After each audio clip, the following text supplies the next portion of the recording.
Ibihe byiza nanone reka ngushimire wo kunda kubana natwe uko bwije nuko bukeye. Umukino wabiraga hano kuri Kigali Pele Stadium wazaga ikipe ya APR FC ndetse n'ikipe ya Gasogi United, ukaba urangiye ari ibitego bibiri by'ikipe ya APR FC byatsinzwe na Sheikh Djibril Ouattara ndetse na Alioune Souaré. Wari umukino ukomeye ku makipe yombi, ni umukino ngiye kuza tuganireho neza 5-5 by'umwihariko ndakomoza kuri ekipe ya APR FC. N'umukino navuga ko wari ukomeye, ariko mbere yuko tuwukomozaho reka manze mbwireho torakora subscribe ko yakora none ubundi tukajya dukomeza kugenda tubana neza 5-5 ndetse ukibuka gukanda kunzogera kugira ngo buri kiganiro cyose tukimara kugikora ujye uba mu ba mbere bagomba kukibona.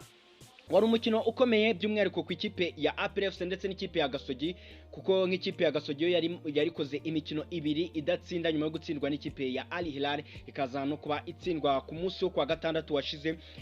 Ndetse navuga ko wari umukino ukomeye no kuri ekipe ya APR FC nyuma yo kumara imikino ibiri itabona igitego cyangwa se inganya ubusa ku busa. Wari umukino ukomeye, ni umukino umutoza Taleb Abdurrahman yari yagerageje gukora impinduka nko ku ruhande rusatiraho Raouf Memeri Dao yari yagarutse noneho mu kibuga nyuma y'igihe kirekire ari mu mvune gusa. Ku mukino bari bakinyemo n'ikipe ya Gorilla banganyije ubusa ku busa, bwo murabyuka ko yari yajemo asimbuye kuri inshuro yari yabanjemo, mu gihe uruhande rumwe yari yashizeho umusore yari yabanjemo Mugisha Gilbert wari umaze igihe nanone nawe atabanzamo, aza kudoropingamo umusore witwa Ruboneka Jean Bosco wari wujuje amakarita 3 y'umuhondo, byatumye ataza kugaragara kuri uyu mukino. Ubwo birumvikana uruhande rumwe rwari ruriho Sheikh Djibril Ouattara, urundi ruriho uyu musore Mugisha Gilbert bari kwatakisha William Togwi. Impande z'inyuma y'izo muri mediane n'ubundi yari Pacific wasimbuye nabwo wafashe umwanya kubera ibura ry'uyu mugande Ronald Sekiganda. Ni ikipe ya APR FC yaje ishaka amanota 3 y'ingenzi, ndetse n'amanota yayinayifashije cyane by'umwihariko nyuma yuko bamaze igihe batitwara neza, byatumye ikitwa umufana abura kuri stade. Ikintu kijyanye n'ubwitabire ngikomozaho nihuta cyane, wabonaga ko abafana ku ruhande rw'ikipe ya APR FC nk'ikipe yakiriye nta bari bahari, ntabwo bari benshi pe byari biteye agasuzuguro, biteye umujinya kubona abafana ba APR FC imaze igihe itwara ibikombe nta mufana, navuga n'abafana bagera mu 3,000 bari kuri stade. Ni ikintu giteye isoni kabisa. Dukomeza mu kibuga, ni ikipe ya APR FC wabonye ko yatangiye igice cya mbere igerageza kuba yashaka uburyo bw'igitego, by'umwihariko kubona igaruka rya Memeri Raouf Dao. Wabonaga ko ni ikipe ya APR FC yageragezaga kuba yashaka ndetse yanasatira izamu ry'ikipe ya Gasogi United, haba ice mu mpande, haba kwa Sheikh Djibril Ouattara ndetse na Barafinda Mugisha Gilbert. By'umwihariko akaza indi option ya gatatu yo kuba bacisha imipira hagati mu kibuga binyuze kuri playmaker Memeri Raouf Dao, wongeye kugaragaza ubuhanga bwiwe, ndetse navuga ko n'igitego cya mbere ari nawe cyaturutseho nyuma y'ikosa bari bamukoreye imbere y'urubuga rw'amahina, baza gutera kufra yaje guterwa neza na Sheikh Djibril Ouattara nyuma y'amakosa y'umuzamu Gaël w'ikipe ya Gasogi United utahagaritse neza abakinnyi biwe, ndetse batera baro ahantu yari ahagaze, umupira gusa umuca hejuru uragenda ugera mu ncundura. APR FC ibifunguye amazamu gutyo ku munota wa 42. Igice cya mbere cyarangiye ikipe ya APR FC n'ubundi ariyo iri hejuru cyane, binyuze mu kuba yo yari irimo irasatira cyane, noneho akaza gucika intege cyangwa se kudefanda cyane ku ikipe ya Gasogi.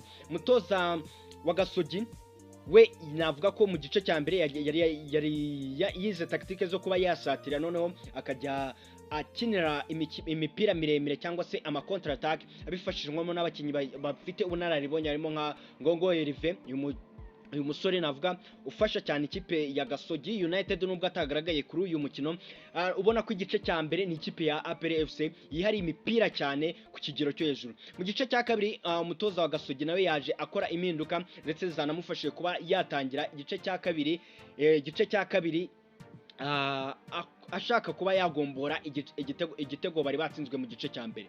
Ni igitego cyatsinzwe na Sheikh Jibril Ouattara byatumye ikipe ya APR FC noneho igaruka mu gice cya kabiri ishaka kuba yahindura uburyo yayoboramo umukino, ariko waza ukareba kuri ikipe ya Gasogi nayo yari yahinduye imikinire, noneho yashatse kuba yaza none igasatira cyangwa se ikataka kugira ngo barebe niba bakwishyura igitego cya kabiri. Yari Gasogi yahindutse mu gice cya kabiri. Ni ikipe ya Gasogi yagiye ibuhushwa uburyo bwinshi bwari bwabazwe. Ntekereza ko hari uburyo bubiri ikipe ya Gasogi yahushije. Iyo baza kubona amahirwe, ntekereza ko umukino wari we warangiye ukundi. Ni ikipe ya Gasogi kandi mu gice cya kabiri natekereza ko kugeza nko ku munota wa 70 yari iri hejuru cyane, ariko n'ikipe ya APR FC nayo ikagicishamo yataka, kuko nko ku munota wa 64 umutoza Taleb yaje gukora impinduka, aza gukuramo Memel Dao. Birumvikana nk'umukinnyi wari umaze igihe kinini atagaragara mu kibuga, birumvikana kumukuramo n'ubundi ntabwo yari yarekupera imbaraga ziwe zose, ndetse aza gukuramo na William Togwi ubona ko kureba mu izamu byari byamunaniye. Yaje kumukuramo akuramo abasore bombi babiri, aza kwinjizamo umusore bita Lamine Ba yasimbuje post par post Lamine Ba ku 10, ndetse aza no kuba akuramo William Togwi azanamo Mamadou Sy. Ikipe ya APR FC nanone kagikomeza kugenda isatira cyane, ndetse igenda ihushka uburyo nayo bw'ibitego, ariko umutoza nawe akomeza kugenda akora remplacement bigira naho yaje kuba akuramo Daouda Youssef, ndetse aza kwinjizamo Iragwa Haji, akuramo Mugisha Gilbert, ndetse aza no kuba yinjizamo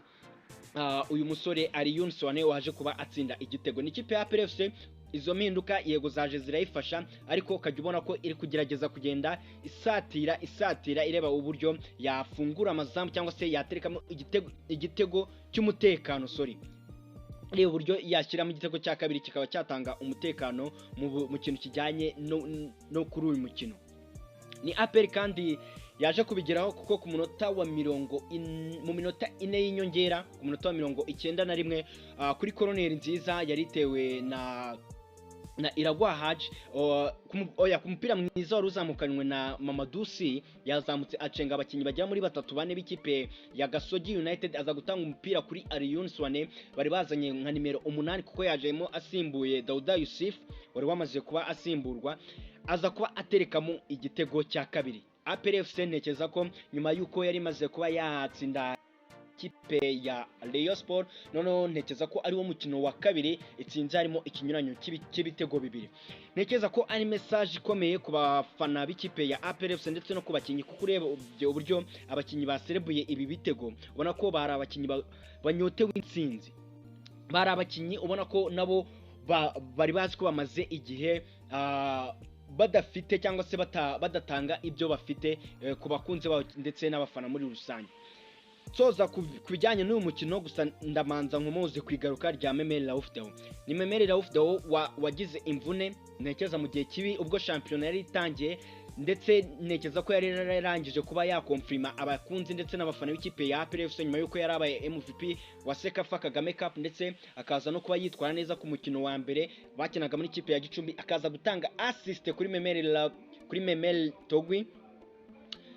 Uyu Memel Dao ntekereza ko ari umwe mu bakinnyi noneho ikipe ya APR FC igiye kugenda yubakira. Wabonaga ko ya mikino yo gukina basubiza imipira inyuma yari yabuze, niba ari uko Ruboneka atari arimo ariwe mukinnyi ukunda kubikina ndetse anizengurukaho cyane.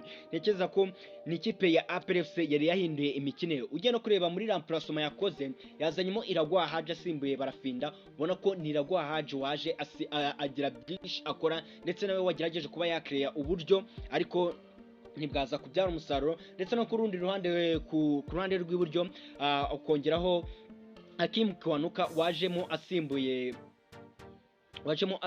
Sheikh Jibril Ouattara watsinze igitego. Wabonaga ko ni ikipe ya APR FC noneho yahinduye imikinire, yego iracisha mikata ariko ikatakwa, ariko wabonaga ko imikinire y'imikino ishize haba ku mukino wa Gorilla ndetse n'indi mikino navuga yatambutse muri shampiyona bari bamaze igihe banganya, yari itandukanye cyane n'uyu mukino. Wabonaga ko ari APR inyotewe kuba yareba mu mazamu ndetse ikamfungura. By'umwihariko nko mu gice cya mbere wabonaga ko Memel Dao ni umwe mu bakinnyi banone bayoboraga tempo y'umukino abifashijwemo na Daouda Youssef, bamwe mu bakinnyi bafite skills nyinshi ku mupira.